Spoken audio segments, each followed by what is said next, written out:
നമസ്കാരം. Barbara Minto എഴുതിയ പുസ്തകമാണ് ദ പിരമിഡ് പ്രിൻസിപ്പിൾ. ഈ പിരമിഡ് പ്രിൻസിപ്പിൾ വളരെയധികം പ്രശസ്തമായിട്ടുള്ള പ്രിൻസിപ്പിളാണ്. BCG, McKinsey പോലുള്ള കമ്പനികളെല്ലാം ഉപയോഗിക്കുന്ന ഒരു പ്രിൻസിപ്പിളാണ് ഈ പിരമിഡ് പ്രിൻസിപ്പിൾ എന്ന് പറയുന്നത്.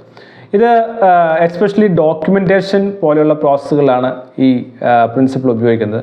എങ്ങനെ ലോജിക്കലി നമുക്ക് കാര്യങ്ങളെ കമ്മ്യൂണിക്കേറ്റ് ചെയ്യാൻ സാധിക്കും, എങ്ങനെയാണ് നമുക്ക് ഷാർപ്പനായിട്ട് നമ്മുടെ കാര്യങ്ങളെ എക്സ്പ്രസ് ചെയ്ത് കമ്മ്യൂണിക്കേറ്റ് ചെയ്യാൻ സാധിക്കുക. അപ്പോൾ കൺസൾട്ടിങ് ഫേംസാണ് അധികം ഈ ഒരു മെത്തേഡ് ഉപയോഗിക്കുന്നത്. അപ്പോൾ പലപ്പോഴും നമ്മുടെ തിങ്കിങ് എന്ന് പറയുന്നത് ടോപ്പ് ഡൗൺ ആണ്. എന്ന് വെച്ചാൽ ഏറ്റവും വലിയൊരു ആശയം നമുക്കുണ്ടാവും. ആ ആശയത്തെ നാം താഴേക്ക് കൊണ്ടുവന്ന് ചെറിയ ചെറിയ പാർട്ടുകളാക്കി മാറ്റുന്നു. അപ്പോൾ ഇൻഡക്റ്റീവ് റീസണിങ് എന്ന് പറയുന്ന ആശയം നാം റിസർച്ചിലെല്ലാം കാണുവാൻ സാധിക്കും. ഒരു വലിയ ആശയമുണ്ട്, ആ ആശയത്തെ ആദ്യം കാണുന്നു. ഫോർ എക്സാമ്പിൾ പോവർട്ടി എന്ന വിഷയമായിരിക്കാം. അപ്പോൾ പോവർട്ടി ആണെങ്കിൽ നമ്മൾ ഒരു വശത്ത് റീസൺസ് അല്ലെങ്കിൽ ജോഗ്രഫിക്കൽ പാറ്റേൺസ്, സ്ട്രക്ചറൽ മെത്തേഡ്സ്, ഇനി പലരും നമ്മൾ ഡിവൈഡ് ചെയ്യും. തിരിച്ചാണെങ്കിൽ നാം ഒരു സ്ഥലത്ത് മരണം സംഭവിക്കും, ചൈൽഡ് ഡെത്ത് ഉണ്ടാകുന്നു, അല്ലെങ്കിൽ മാൽനറിഷ്മെൻറ്റ് ഉണ്ടാകുന്നു. അവിടുന്ന് മുകളിലേക്ക് വരുന്ന കാരണം പോവർട്ടി ആണെന്ന് നാം ആർഗ്യൂ ചെയ്യുകയും അല്ലെങ്കിൽ റീസൺ ചെയ്യുകയും ചെയ്യുന്നു. ഇപ്പോൾ രണ്ട് തരത്തിലുള്ള റീസണിങ് ഉണ്ട്. അപ്പോൾ പലപ്പോഴും ഈ തിങ്കിങ്ങിനെയും റൈറ്റിങ്ങിനെയും നാം മാറ്റിവെച്ച് ചിന്തിക്കേണ്ടത് ആവശ്യമാണെന്നാണ് ഈ പുസ്തകത്തിൽ മിൻറ്റോ പറയുന്നത്. മിൻറ്റോ വളരെയധികം പ്രശസ്തമായിട്ടുള്ള ഒരു ആശയം മുന്നോട്ട് വെച്ച ആളാണ്.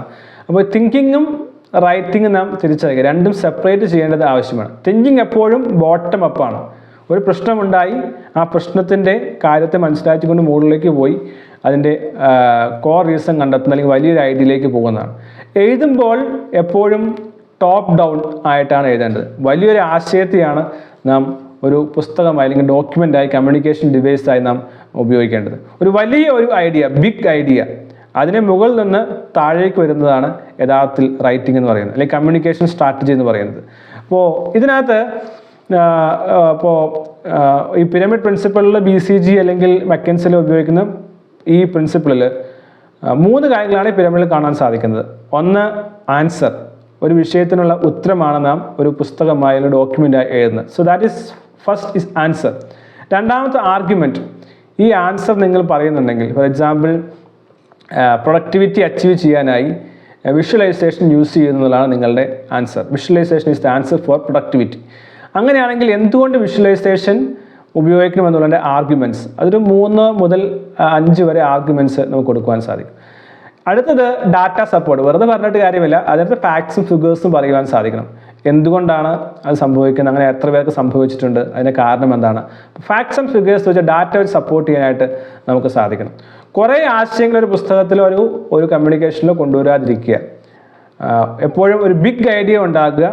ഒരാൾക്ക് ശരാശരി ഒരു മാക്സിമം 7 ഐഡിയയിൽ കൂടുതൽ ഒരേ സമയത്ത് ഡൈജസ്റ്റ് ചെയ്യാൻ, ഒരു പുസ്തകത്തിൽ ഡൈജസ്റ്റ് ചെയ്യാനായിട്ട് സാധിക്കില്ല.